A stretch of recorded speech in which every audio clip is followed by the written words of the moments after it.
Apa kabar semua kaum movie mania di seluruh Indonesia? Jumpa lagi dengan saya Rendra dari Eljas Channel. Kali ini saya akan mereview alur dari film yang cukup menyeramkan yang merupakan karya dari James Wan seperti Conjuring dan Annabelle. Tentunya kalian para pecinta film horor sudah tidak asing mendengar film tersebut. Review alur film kali ini merupakan salah satu karyanya yang berjudul Malik. Baiklah, langsung saja kita masuk ke dalam alur ceritanya tentunya setelah yang satu ini.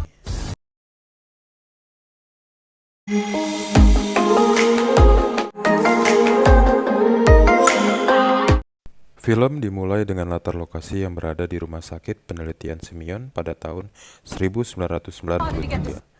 Ketika kepala penelitian yang bernama Dr. Weaver sedang melakukan laporan rekaman, tiba-tiba terjadi keadaan darurat di mana pada salah satu ruang penelitian terjadi penyerangan yang cukup brutal dan menyeramkan yang dilakukan oleh seorang pasien kepada petugas keamanan dan para peneliti yang menyebabkan mereka tewas seketika. Karena pasien tersebut semakin tidak terkendali, akhirnya mereka pun memutuskan untuk memulai proses pemotongan kanker kepada pasien itu. Scene pun beralih pada hari sekarang yang berlatar di sebuah rumah. Di dalam rumah, Madison yang sedang hamil terlibat pertengkaran dan berakhir dengan kekerasan yang dilakukan oleh suaminya dan berujung pada dibenturkan kepala Madison hingga berdarah.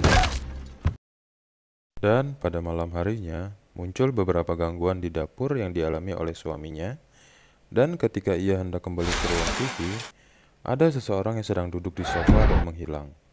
Hingga tiba-tiba, muncul sosok menyeramkan yang dengan seketika langsung membunuh suaminya. Madison pun terbangun dan mendapati kepala belakangnya berdarah. Saat ia turun untuk mengecek suaminya, ia mendapati suaminya telah terbunuh secara tragis. Lalu muncul sosok itu dan mengejar Madison. Hingga pada akhirnya, Madison pun terlempar dengan kepala kembali terbentur dan pingsan. Tak lama, beberapa polisi dan detektif sudah tiba di rumah itu berdasarkan adanya laporan dari tetangganya.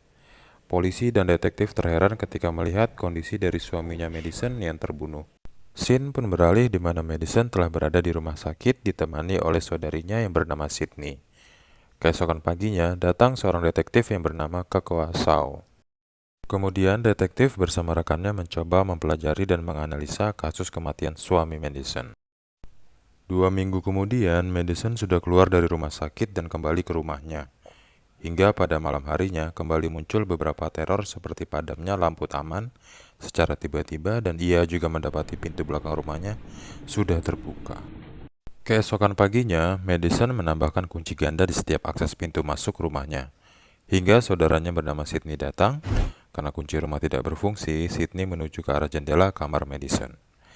Setibanya mereka di kamar Madison, Madison menjelaskan tentang jati dirinya, bahwa ia bukanlah kakak kandung dari Sydney, melainkan hanya anak yang diadopsi oleh keluarga Sydney saat ia masih berumur 8 tahun. Scene pun beralih di sebuah terowongan tua di mana ada seorang pemandu wisata sedang memandu tur. Di akhir acara, wanita itu diculik oleh sosok itu. Kemudian sosok itu mengatakan ia sudah lama menunggu momen ini dan mengatakan, lalu Dr. Weaver mendapat telepon tak dikenal dan mengatakan it's time to cut the cancer. Kemudian Dr. Weaver teringat akan kasus dari seorang pasien yang terjadi pada tahun 1985 sampai 1993. Setelah membuka buku jurnalnya, Dr. Weaver terlihat panik. Scene lalu beralih di rumah Madison, di mana ia hendak untuk mencuci pakaian hingga tiba-tiba muncul wajah Dr. Weaver dan seketika itu juga Madison seolah berpindah tempat di mana sedang terjadi pembunuhan yang dilakukan oleh sosok itu kepada Dr. Weaver. Saat tersadar, Madison sudah ada di rumahnya. Tak lama kepolisian mendatangi kediaman rumah Dr. Weaver dan detektif Shaw melihat tempat kejadian perkara dan menemukan petunjuk berupa jurnal milik Dr. Weaver. Kemudian scene berpindah tempat di suatu apartemen. Nampak seorang pria tua yang merupakan rekan dari Dr. Weaver. Hingga tiba-tiba muncul sosok itu kembali dan membunuh pria tua itu. Bersama dengan itu, scene berpindah di mana Madison sedang tidur di ranjangnya dan seketika ia kembali berpindah ke tempat di mana rekan Dr. Weaver sedang dihabisi. Madison pun berinisiatif untuk melaporkan kepada polisi atas hal yang menimpa dirinya, di mana ia selalu berada di tempat saat sedang terjadi pembunuhan. Namun sayangnya, partner detektif Xiao mengira bahwa Madison sudah gila. Lalu Sydney membujuk detektif untuk menuju ke lokasi kejadian pembunuhan dan mereka pun setuju untuk datang ke lokasi itu. Hingga akhirnya mereka menemukan mayat korban dari sosok misterius itu. Lalu scene beralih di mana Madison sedang berada di toilet kantor polisi. Ia mendapat telepon dari sosok itu, dan sosok itu mengatakan bahwa Madison sebenarnya mengenalnya. Madison adalah nama palsu yang diberikan oleh orang tua angkatnya, sedangkan nama asli Madison ialah Emily. Setelah hasil pemeriksaan berkas selesai, ternyata diketahui pasien dari Dr. Weaver yang tertulis dalam jurnal ialah si Madison saat masih berusia 8 tahun. Kemudian Madison dan Sydney mendatangi sebuah tempat dan ternyata tempat itu adalah kediaman ibu tiri Madison. Lalu Madison menanyakan siapa Gabriel kepada ibunya dan tak lama ibunya menunjukkan sebuah video lama yang di dalamnya merekam kejadian di mana Madison menunjukkan hal-hal aneh. Lalu scene beralih di kantor polisi di mana detektif Xiao menemukan flash disk yang berisi rekaman laporan dari Dr. Weaver pada saat Madison masih kecil. Dan pada rekaman itu menunjukkan para dokter yang menangani kasus yang sama. Di antaranya Dr. Weaver, Dr. Victor Fields yang ditemukan mati di apartemennya, dan Dr. John Gregory. Madison kembali melihat keadaan di mana Dr. Gregory sedang dibunuh. Di sisi lain, detektif Xiao mencari alamat Dr. Gregory dan bergegas berangkat. Setibanya ia di sana mendapati Dr. Gregory yang telah terbunuh. Dan ternyata sosok tersebut masih ada di lokasi pembunuhan dan tiba-tiba menyerang detektif Xiao. Kemudian aksi kejar-kejaran tak terelakkan antara detektif Xiao dengan sosok itu, yang berakhir sosok itu berhasil melarikan diri. Lalu scene beralih di kediaman Madison, di mana detektif Xiao dan rekannya sedang mendatangi rumah Madison bersama dengan seorang hipnoterapi. Ketika Sin sedang mengulang kembali memori di mana Madison masih kecil, tiba-tiba Madison mengatakan bahwa dia bukanlah pelakunya. Pelakunya ialah Gabriel, atau teman hayalannya, dan tak lama tiba-tiba seorang wanita jatuh dari loteng rumah. Ternyata itu adalah wanita yang diculik oleh sosok itu di awal scene. Jadi selama ini wanita itu disekap di atas loteng rumah Madison. Kemudian ahli forensik menemukan sebagian alat bukti pembunuhan, yaitu sebagian dari pialang emas yang ditajamkan. Madison akhirnya diinterogasi oleh detektif Xiao dan rekannya, dan seseorang tak dikenal menghubungi detektif Xiao dan ternyata makhluk itu.